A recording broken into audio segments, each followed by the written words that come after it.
First off, some news here. Georgia has dismissed wide receiver Ra Thomas after he was arrested last week. What was the exact term they were using? Child cruelty to children. Cruelty to children. Battery, potential battery and cruelty to children. Again, we don't have any information on what that means. And I believe it, honestly, innocent until proven guilty. But for them to go ahead and dismiss him from the team, I think they've got some information that, because again, you know what evidence is there. Like I think they got a pretty good idea that this is going to go south for him, and you'd rather get ahead of it. It's just a terrible situation. You see a guy throw his life away. So which is more likely, that Ra Thomas plays Power 4 football again elsewhere, or back at Georgia, or that Urban Meyer coaches college football again? Ooh. I think it's more likely that Urban Meyer coaches college football. That's what I've been saying. We still hadn't seen him do it, though. Look, I think he's going to get back in. Well, it's tough because we don't know everything about the case.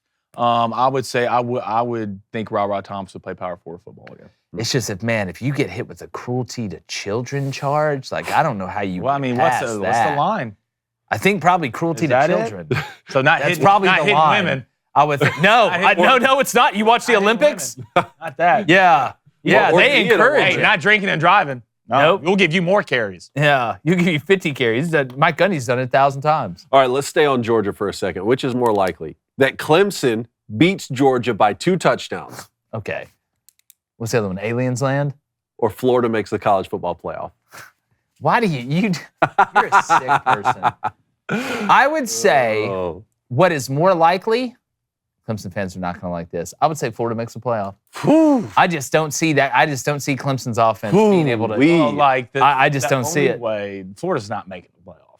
I'll go and say. But Clemson's going to beat Georgia by 2 touchdowns? I mean, there has to be sickness. What did the bus crash? Carson Beck goes. There has to be a sickness. Someone has to get hurt. Like, I think it's more likely that someone gets hurt for Georgia or multiple people get hurt for Georgia to where that Clemson wins by 14 points than Florida making the playoff. If Carson Beck gets hurt. Carson Beck gets hurt. I mean, Georgia, again, if anybody's starting quarterback gets hurt, you're going to worry. But I feel like if anybody could survive that, it would be Georgia because of what they have around them. At least, we're talking about Georgia players just dropping like flies right now. Here's the thing, though. We've looked at Florida's schedule. We said there's a world where they could start 6-0, 7-1. Pull up Florida's schedule real quick. Let's have a little fun. Nobody's saying we think this is going to happen. Miami at home. Miami at home. Okay. Samford. Okay. Texas A&M at home. Okay. Mississippi State and Starkville. Okay. First bye week. Central Florida at home. Okay. And that's what it says on there. It says Central Florida, so I'm just reading it. Okay. But UCF or whoever wants that. Tennessee in Knoxville. Ooh. Okay. Kentucky at home. Okay. Second bye week. Georgia, neutral site. Jacksonville, so home game. Yeah. Texas and Austin. Oh, man. LSU at home. Okay. Ole Miss at home. Okay. Florida State on the road in Tallahassee. God, you're cooked. You're so cooked, and I don't have fun saying it. You're just cooked. Well. But they're not going to be a bad football team. When did they start last year? No, I'm not saying they're a bad football team. Here's what gets lost in translation. A lot of times during off seasons, we'll point at teams that are like, oh, the coach is on the hot seat. They've got a really tough schedule. They're going to get their ass beat to death. And most of the time, those teams have bad rosters, right? Or don't have enough depth. I don't think that's Florida's problem. Now, I don't think Florida has an elite team. I think Florida has a good football team, but we haven't seen the head coach get organized and then figure it out as a staff.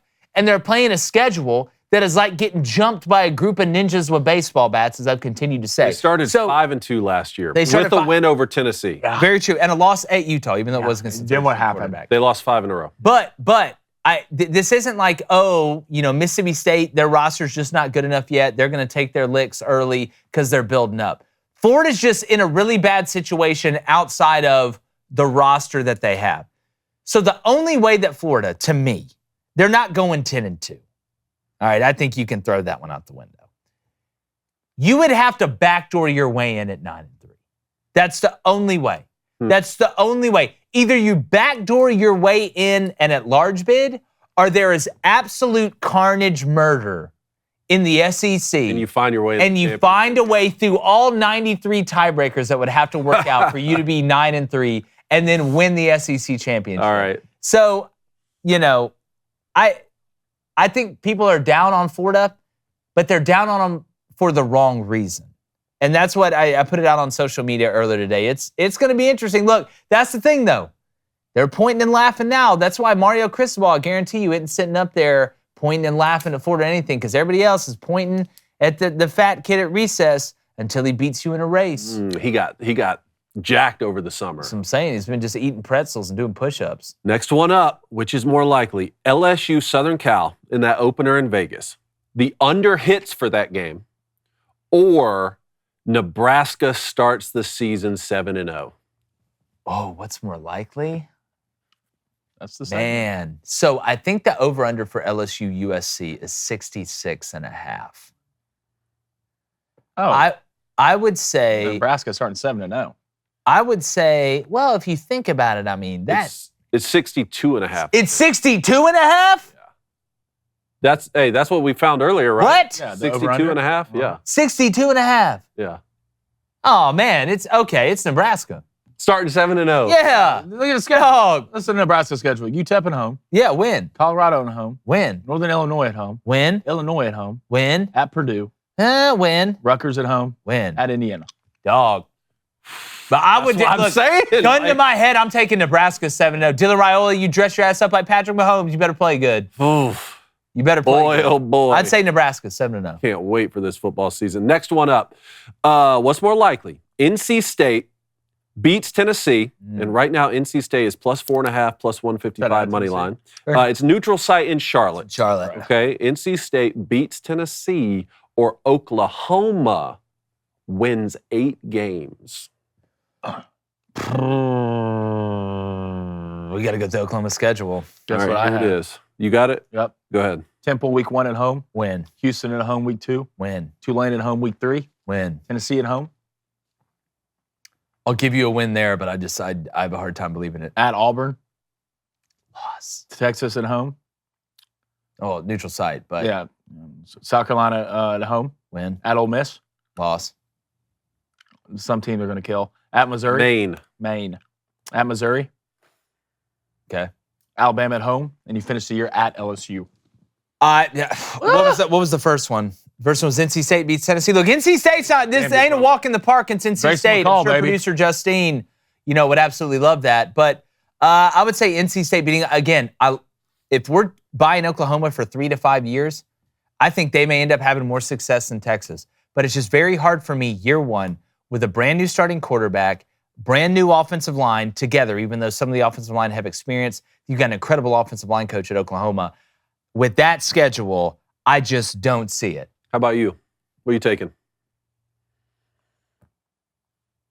What's in your mouth? NC State cough drop. Oh, I thought he was eating a sucker. I over know. there. It's like I can hear you sucking on that Throat, thing. man. I would take NC State's going to be a damn good football team. Yeah, they are. And right now they're plus 4.5. All right, next one up here. What's more likely? UCF wins the Big 12, or 2 Group of 5 teams make the college football playoff? Oh, God. UCF wins the Big 12. I hope it's UCF wins the Big 12. UCF wins the Big 12. Because I think the only way we're going to get 2 Group of 5 teams in there is if Fresno State and if Fresno State and Memphis go undefeated. I think that's the only way. And I don't see that happening. I don't see Fresno beating Michigan on the road. They may beat UCLA in Deshaun Foster's first year. Memphis, it's going to be tough. You go to Florida State. I would definitely say the one that is not the 2 Group of 5. So I would say that UCF, look, the defense has to be better. They went through the portal just about as much as anybody in the world defensively to try and fix it. That was a big problem last year. You get KJ Jefferson in that Gus Malzahn system, which I think is a perfect fit. You've got 2 guys that rushed for over 1,000 yards last year, one of those being the incoming transfer from Toledo. I think Penny's his last name. You bring back Kobe Hudson. Man, I think when you look at UCF, it would not be crazy if they were there, at least in the Big 12 championship game. All right, last one up here. What's more likely? Auburn beats Alabama in the Iron Bowl. That one's in Tuscaloosa. Or God comes down on a Thursday. Or West Virginia beats Penn State in the West Virginia beats Penn State. They may beat them, dude. Yeah, West Virginia from Yeah, Ross. and that That's one one right of now- the best bets.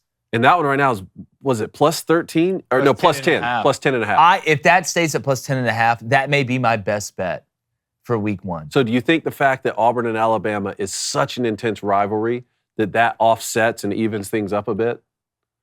I mean, maybe a little bit, but I think Drew Aller's so uneven, it tips the scales. Because again, and I don't want to put it all on Drew. I think James Franklin and what they did offensively last year, there's a reason they fired their OC. They didn't put him in enough high-pressure situations throwing the ball, right, and give him enough quantity and volume and kind of diversity from a route standpoint for me to watch the film. I've watched it all and say I really feel good about Drew Aller. I feel better about Garrett Green than I do about Drew Aller at West Virginia. And don't forget, I want to make this point again. West Virginia's not a bad football team, number one. Penn State's going to be damn good, right, especially up front. They typically always are. But don't forget, Penn State last year scored a touchdown as time expired to kind of run the score up, right? And that's the type of stuff that sticks around. And now you get them at home, and the people at West Virginia believe again in Neil Brown after what they did last year. I am all over West Virginia plus 10.5. And I don't. Do we have what it would be money line for them to win? What the numbers on that are? What are you asking? Because if it's plus 10 West Virginia, I believe money line is plus 280. I love plus that. 280. Let me ask you this: who would you trust more, Drew Aller or Peyton Thorne? Drew Aller.